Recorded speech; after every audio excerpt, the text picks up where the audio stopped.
When you look back at Game 3 and the tape, what did it tell you? Pass it, focus on Game 4. We know we did wrong in Game 3. We know ways we can get better, but I'll focus on the present, not the past. Ron, you mentioned playing desperate basketball. In your mind, what does desperate basketball look like? I mean, listen, you got to be smart about it as well. So we have a great game plan, and we look forward to the matchup tonight. You mentioned the other night about sometimes adversity is not the worst thing in the world, and it can be good for you. You've always been a player that has played extremely well and responded well to adversity. Why is that? Why are you able to take it to the next level when things aren't going as smooth? I've always say even kill.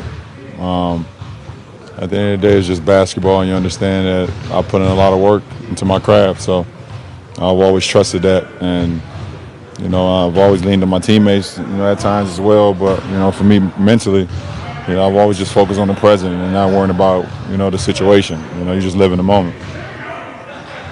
I was just talking to Champ, and I know in the past you've talked about him being maybe the best teammate you've ever had. How vital is the role that he plays? Well, it's huge. I mean, he's like the Nostradamus of our team. He's seen it all. He's been through it all. He's played in it. He's actually watched things, kind of unfold and things of that nature, and his knowledge about the game because he's been around it so much. So, he's huge for our team, and it's been a treat to be with him for 7 years. I know you're looking forward, but did you watch the game the other night when you got home? I did. Was it tough to watch?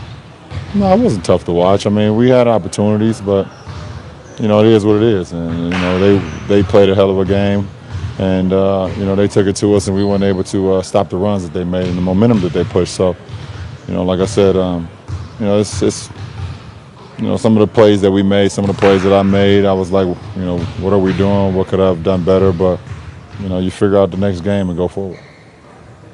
You mentioned Champ.